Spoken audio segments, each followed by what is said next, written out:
नमस्कार, आप देख रहे हैं इन्फिनिटी लाइव और आज हम आपको बताएंगे कि पुतिन के परमाणु हथियारों के इस्तेमाल की कितनी संभावना है। वो साल 2022 का अक्टूबर महीना था जब अमेरिका के खुफिया अधिकारियों के कान अचानक खड़े हो गए। उन अधिकारियों ने रूस के सैन्य अधिकारियों की गुप्त बातचीत सुन ली थी। अब ये चिंताएं सामने आई थी कि रूस के राष्ट्रपति व्लादिमीर पुतिन यूक्रेन के किसी सैन्य ठिकाने को परमाणु हथियारों से निशाना बना सकते हैं, लेकिन ऐसा हुआ नहीं। यूक्रेन पर रूसी हमले के 1000 दिन पूरे हो चुके हैं और चर्चा एक बार फिर परमाणु हथियारों की ही हो रही है। पुतिन ने रूस की परमाणु नीति को बदल दिया है और ऐसा इसलिए हुआ है क्योंकि यूक्रेन ने अमेरिका से मिली ATACMS मिसाइलों को रूस पर दागा है। रूस की नई परमाणु नीति में आखिरकार क्या कहा गया है? पिछले दिनों राष्ट्रपति ने रूस के परमाणु हथियारों के इस्तेमाल की नीति में बदलाव को मंजूरी दे दी थी। रूस की नई परमाणु नीति में कहा गया है कि कोई ऐसा देश जिसके पास खुद परमाणु हथियार ना हो, देश किसी परमाणु हथियार संपन्न देश के साथ मिलकर हमला करता है तो इसे रूस संयुक्त हमला मानेगा। यूक्रेन के पास तो परमाणु हथियार नहीं है, लेकिन अमेरिका के पास है और इस युद्ध में अमेरिका और ब्रिटेन दोनों यूक्रेन के साथ खड़े हैं। साथ ही 32 देशों का सैन्य गठबंधन नेटो भी यूक्रेन को समर्थन दे रहा है। रूस की परमाणु नीति में ये भी कहा गया है कि अगर रूस को पता चला कि दूसरी तरफ से रूस पर मिसाइलों, ड्रोन और हवाई हमले हो रहे हैं तो वो परमाणु हथियारों से जवाब दे सकता है। यूक्रेन अब तक रूस पर कई बार हवाई हमले करते आया है, जिसमें ड्रोन भी शामिल है, लेकिन अब उसने हमलों के लिए अमेरिकी मिसाइलों का भी इस्तेमाल करना शुरू कर दिया है। इसके अलावा कुछ और स्थितियों की बात रूस की परमाणु नीति में की गई है। इसमें कहा गया है कि अगर किसी ने नया सैन्य गठबंधन बनाया, पुराने गठबंधन को और बढ़ाया, रूस की सीमा के करीब कोई सैन्य बुनियादी ढांचे को लाया गया है या रूस की सीमा के आसपास कोई सैन्य गतिविधियां की, तो परमाणु हथियारों का इस्तेमाल किया जा सकता है। रूस परमाणु हमले को लेकर पहले भी अमेरिका और बाकी देशों को आगाह कर चुका है। मार्च में रूस में चुनाव से पहले भी पुतिन ने कहा था कि रूस तो परमाणु हमले के लिए तैयार है। अगर अमेरिका ने अपना सेना यूक्रेन में भेजी तो मामला बहुत ही बढ़ सकता है।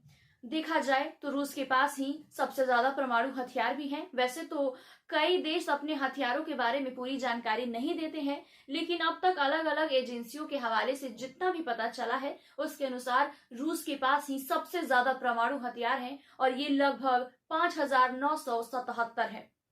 ये अमेरिका, ब्रिटेन और फ्रांस के परमाणु हथियारों को मिलाने के बाद भी उससे कुछ ज्यादा ही है। इनमें कुछ टैक्टिकल हथियार भी शामिल हैं। टैक्टिकल हथियार छोटे परमाणु हथियार होते हैं जिन्हें किसी खास क्षेत्र को निशाना बनाने के लिए बनाया जाता है। इन टेक्निकल हथियार को मिसाइल के जरिए दागा जाता है, जैसे क्रूज मिसाइल। इससे बहुत दूर तक रेडियो एक्टिव नुकसान नहीं होता है। इसमें 1 किलोटन तक का परमाणु विस्फोटक हो सकता है। अमेरिका ने जो हिरोशिमा पर परमाणु बम गिराया था वो 15 किलोटन का था। कुल परमाणु अगर हथियारों की हम बात करें कि किस देश में कितने हैं, तो चलिए आपको हम बताते हैं कि कुल परमाणु हथियार किस देश में कितने हैं। रूस की बात करें तो 5977 हैं। अगर हम नेटो देश की बात करें तो 5943 हैं, जिसमें से अमेरिका में 5428, फ्रांस में 290 और ब्रिटेन में 225 हैं। वहीं चीन की बात करें तो चीन के पास कुल 350 परमाणु हथियार हैं, पाकिस्तान के पास 165 है और अगर हम भारत की बात करें तो भारत के पास 160 परमाणु हथियार है। वहीं अगर हम इजराइल की बात करते हैं तो इजराइल के पास 90 परमाणु हथियार हैं और उत्तर कोरिया के पास 20 परमाणु हथियार हैं। लेकिन अभी तक इन टैक्टिकल हथियारों का कभी इस्तेमाल नहीं किया गया है। लेकिन पुतिन की इस बातों को मीडिया और पश्चिम में रेटरिक कहा जाता है, यानी कि वे बस बोलने के लिए बोलते हैं।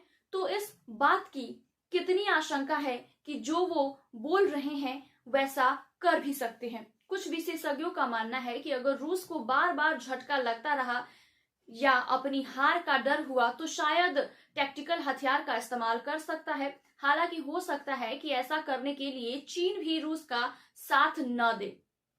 आपको बता दें कि चीन भी रूस पर काफी निर्भर है। चीन की परमाणु नीति है कि वे कभी पहले परमाणु हथियार का इस्तेमाल नहीं करेगा और रूस ने अगर पहले इस्तेमाल किया तो फिर शायद चीन भी उसका साथ छोड़ दे। तो जानकार तो इसे ऐसे भी देख रहे हैं कि पुतिन इस नई नीति से फिर से सब कुछ चिंता में डालना चाहता है। उनका मानना है कि पुतिन इससे दुनिया में अपना प्रभाव बढ़ाना चाहता है।